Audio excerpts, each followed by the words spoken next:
FPH, porte-parole, conseiller des beaux-ailleurs sur les réseaux sociaux. Tout ce qui ne marche pas, je dis, je dénonce. Oui, il faut le dire. Comment, toi, un étranger, tu peux être là, tu es ici en Europe, tu es parent d'enfants français, tu vas aller demander ton titre de séjour. On te dit bien, la nouvelle loi, il faut être bien clair, la nouvelle loi dit ceci. Les deux parents doivent prouver de l'entretien de l'éducation de leur enfant dès la naissance jusqu'à ses 2 ans, minimum. Ou tu dis que tu ne sais pas comment tu vas faire pour prouver de l'entretien et de l'éducation de ton enfant.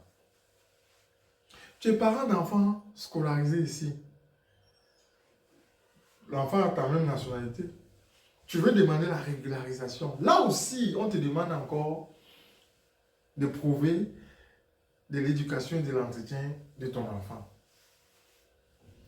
Parce que ça me dit, il ne faut pas seulement présenter les 3 attestations scolaires. Hein. Ça, je te parle de la régularisation en tant que parent d'enfant scolarisé. Là encore, tu ne peux pas montrer. Tu dis, tu ne sais pas comment faire. C'est terrible. Présentement, là, c'est la rentrée scolaire. C'est la rentrée scolaire. Tous les parents, là, parents d'enfants scolarisés, ou bien, si l'enfant est nouveau-né, il y a pas mal de moyens. Prenons déjà le cas où l'enfant va à l'école ou à la crèche. Chaque jour là, c'est toi qui n'as pas, qui n'as pas papier, tu es sans papier, tu ne travailles pas. Donc tu peux ramener ton enfant chaque jour à la crèche. Et quand tu ramènes l'enfant à la crèche ou bien à l'école là, la maîtresse, elle te voit. En début d'année scolaire comme ça là, il y a réunion de parents d'élèves. Il y a réunion des parents d'élèves. Tu peux aller t'asseoir. Ça ne va pas te tuer. Non, tu ne vas pas mourir. Tu peux aller t'asseoir, tu écoutes ce qu'on va dire pour ton enfant là. Là aussi, la maîtresse te voit, la directrice, tout le monde te voit. Il y a les sorties scolaires. Il y a les sorties scolaires. Que toi, tu peux aussi, parce que quand il y a une sortie scolaire comme ça, on met toujours les mots dans le cahier, ou bien dans le cahier de ton élève, de ton enfant, ou bien dans le sac. Tu prends, tu lis le mot là, tu coches que tu peux être accompagnateur ou bien accompagnatrice. C'est des sorties cinéma, c'est des sorties d'activités et autres hors de l'enceinte scolaire. Là, tu peux aussi partir. La maîtresse te voit. La directrice te voit. Il y a des cérémonies, je veux dire des fins d'année scolaire, il y a des trucs. Si tu es constamment présent dans la vie scolaire de ton enfant, il n'y a rien qui va empêcher quand tu vas demander l'attestation à la directrice pour prouver que tu veilles à l'éducation de ton enfant, elle ne va pas te donner. Tu peux demander même aussi l'attestation même de la maîtresse de ton enfant. Elle va te donner. Que ce soit la crèche ou bien l'école, elle va te donner. Pour ceux alors, les enfants qui ne vont pas encore à la crèche, ou bien tu es avec ton enfant à la maison, vous allez voir souvent quand vous partez demander le titre de séjour là, on demande le carnet de vaccination. Les dernières pages du carnet de vaccination, ou bien les 3 dernières pages, ou bien la page principale où le nom de l'enfant est marqué. C'est pas pour rien. Parce que ici, à tel mois, l'enfant doit prendre tel vaccin ou à partir de telle année, l'enfant doit prendre tel vaccin, tel, ainsi de suite. Donc ça montre le suivi de l'enfant. Ça montre le suivi de l'enfant au niveau santé, parce que ça ne blague pas ici.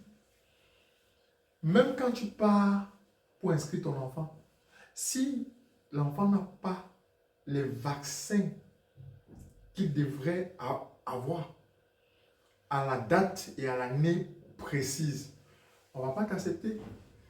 C'est l'irresponsabilité. Déjà, c'est un critère d'irresponsabilité.